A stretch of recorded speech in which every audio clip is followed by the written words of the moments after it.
Hello, and welcome to the Clinical Care Options Infectious Disease Podcast. I'm your host, Jacqueline Meredith.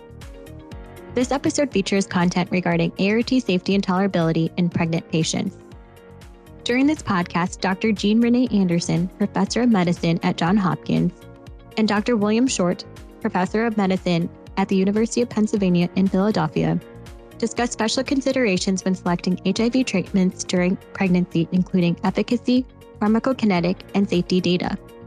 For more information about Dr. Rene Anderson and Dr. William Short, and for a link for the full online educational program, please visit the link in the show notes for this episode. Now let's get started and hear what they have to say about ART safety and tolerability during pregnancy. Hello and welcome to today's program. My name is William Short. I'm an associate professor of medicine at the University of Pennsylvania in Philadelphia. Hello, I'm Rene Anderson. I'm a professor emerita, OBGYN and medicine at the Johns Hopkins University. We will start with a case. This is a 28-year-old para-0 cisgender female with HIV. She is virally suppressed on ART and she presents to the clinic for a follow-up visit. She was diagnosed with HIV 2 years ago and has only been on a combination of elbapentagravir, cobicistat, FTC, and TAF. She is sexually active. She has not been using contraception. And on her history, her last menstrual period was 2 months ago. You obtained some laboratory studies. Her pregnancy test is positive. Her CD4 count is 500, and her viral load is less than 20 copies per milliliter. An ultrasound shows that she has an 8-week intrauterine gestation with positive fetal heart tones. So when confronted with a woman who is pregnant, there are really important antiretroviral medication considerations that need to occur. And truly, it is a balancing act. Why? One, we need to balance the benefits of maternal treatment. And I think many of us are aware of those benefits that we see from taking antiretrovirals. But what we have now is another problem. We have to run and look at the risk of adverse fetal effects. And a lot of times these things are often not known. And so you're left with minimal data to make these recommendations. But in general, when drugs are considered preferred during pregnancy, there are really three components that are looked at and evaluated. One is efficacy data, two is pharmacokinetic data, and three is safety data. Efficacy data, I think, is the easiest of the three. This is generally established from clinical trials that occur in non-pregnant individuals. As drugs are FDA approved, prior to that, there are large phase 3 clinical trials. So these are available to us, and they are actually used to make a recommendation. What's often lacking are the latter two, so pharmacokinetic data as well as safety data. And for the pharmacokinetic data, these are important to monitor drug levels, and especially during the second and third trimester. And I'm going to have Jean come back in and talk about why these levels may change during the second and third trimester, specifically during pregnancy. I think a lot of people don't realize that PK changes occur during pregnancy because of some of the pretty amazing physiologic changes that occur during pregnancy. These include delayed oral absorption because of decreased GI motility, dilution of plasma proteins due to the expansion of both plasma volume and increased cardiac output, and these result in changes in concentration of unbound drugs. There's also increased glomerular filtration rate due to increased plasma volume, and this increases or enhances renal excretion. And then finally, there's changes in protein binding, associated with increased hepatic blood flow and changes in hepatic enzyme activity, which can affect hepatic clearance of drugs. So all of these changes can affect different drugs in different ways, but may decrease drug levels of certain drugs during pregnancy, particularly in late pregnancy. Great, thank you. And our final piece is safety data. And safety data really involves two components. So it's evaluating birth defects, and then also what are the adverse maternal or pregnancy outcomes. I feel like this is a great time to talk about the antiretroviral pregnancy registry. Clinical trials are often done without pregnant persons enrolled. If a pregnant person gets enrolled, they're often excluded from the trial. So we need to have some way to monitor exposure during pregnancy. The APR is a pregnancy exposure registry that monitors outcomes in women exposed to antiretrovirals during pregnancy. Encouraging providers is one of the things that I have been doing really my whole career. And it's really important to take this away that the only way we're going to get data is healthcare providers. We really encourage you to report your exposures. Back to our case. I'll start and make a few comments and then ask Bill for his input as well. I think that, first of all, when we look at the regimen that this woman is on, and the real questions are, is this safe for her to take?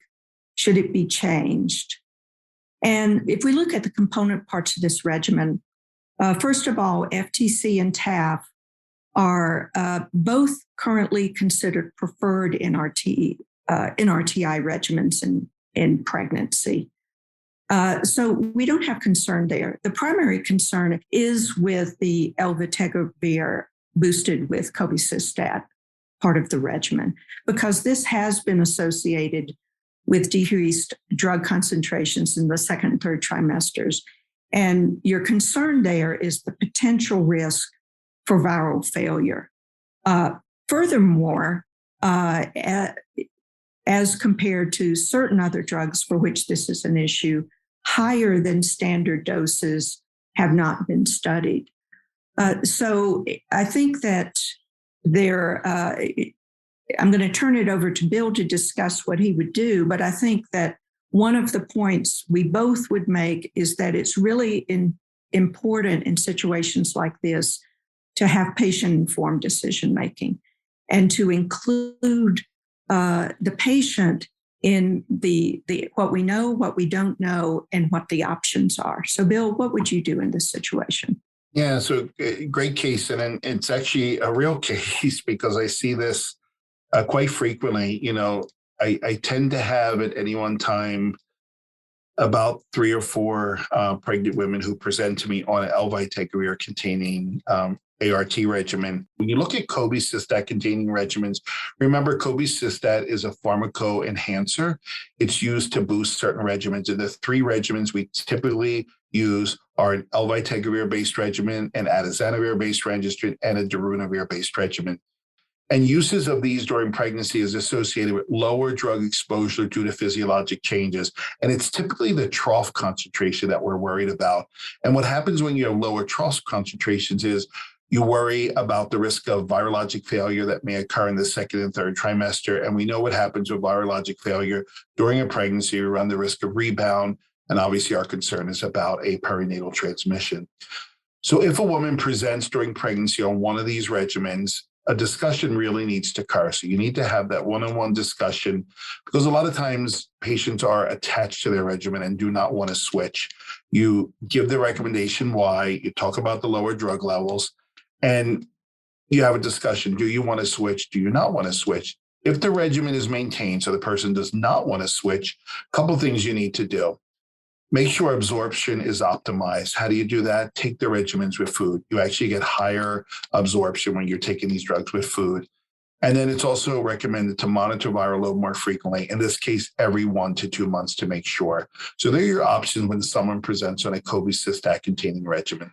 We do know there are some newer antiretroviral regimens out there, and not only newer regimens, but newer strategies. One new theme that has emerged is the use of 2-drug regimens. So 2-drug combinations, or what we call 2DRs. And there are currently a few on the market. But in terms of popularity, I think the 3 to mention are the combination of dolutegravir with lamivudine, dolutegravir with rilpivirine, or the injectable cabotegravir with rilpivirine. So let's talk about that and where this comes into play with pregnancy.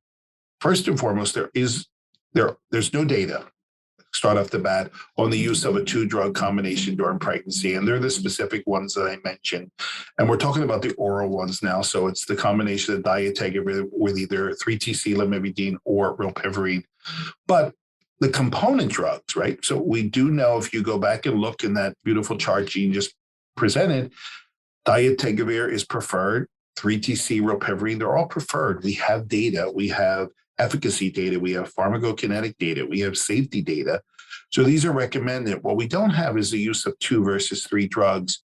The guidelines have suggested that pregnant patients who have successfully maintained viral suppression can actually continue dolutegravir 3-TC or dolutegravir rilpivirine with more frequent monitoring in every 1 to 2 months, similar to what you would do if someone stayed on a cobicistat-containing regimen.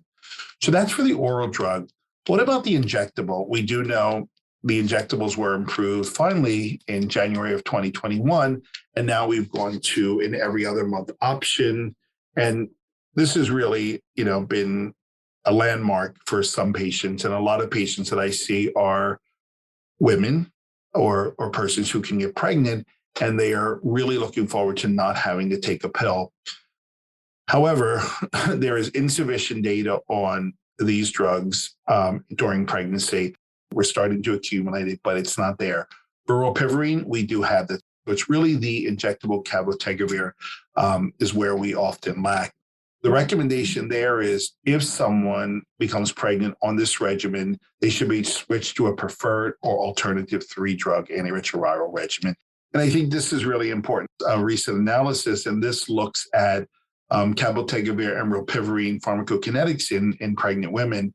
So out of the clinical trial, 325, 26 women of reproductive potential became pregnant while exposed to 1 or more doses of the injectable. From the phase 2, 3, and 3B studies, 26 pregnancies occurred. There were 11 live births, 8 elective abortions, 7 spontaneous abortions, and 0 stillbirths. Upon identification of pregnancy, the injections were stopped and alternative therapy was started.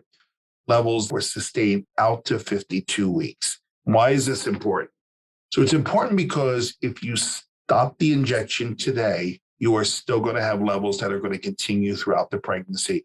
So again, when you're starting someone on this regimen, it's even more important to me for an injectable to have the discussion with the patient in front of you, letting them know if they decide to get pregnant, they will get pregnant and conceive on this regimen where we have no data. And it's unlike the other regimen where you stop and over time it'll go away. This is going to be sustained throughout 52 weeks. So I feel like this is extremely important to have this discussion about these long pharmacokinetic tails. So these are the key take-home points. First is just to know and to consider the special considerations for prescribing ART to women of childbearing age, including those who are pregnant. And that includes how effective they are, the PK and pharmacodynamics, and maternal and fetal safety, including any adverse effect on obstetrical outcomes. Secondly, is that ideally ART regimens should be optimized prior to pregnancy, and patients should be involved in the decision-making. Use caution in changing or interrupting antiretroviral regimens during pregnancy because of the risk of loss of viral suppression. Some of the PK issues with some antiretroviral drugs in pregnancy may warrant switching regimens or continuation with closer viral load monitoring. And in some cases, there is data to support increasing standard doses in late pregnancy. And then finally, for women who come in to pregnancy with extensive ART experience, you first of all want to think about, forget that she's pregnant, consider what your ideal alternatives are, and then examine those in the light of pregnancy considerations that we've discussed. But remember that viral suppression is critical for prevention of vertical transmission. Thank you very much to Dr. Jean Rene Anderson and Dr. William Short, and thank you to our listeners for joining in. As a reminder, to view the full state-of-the-art, applying up-to-date safety and tolerability data to individualized HIV care program on the Clinical Care Options website, click on the link in the show notes for this episode. And please be sure to check back for more episodes on important infectious disease topics. Thank you.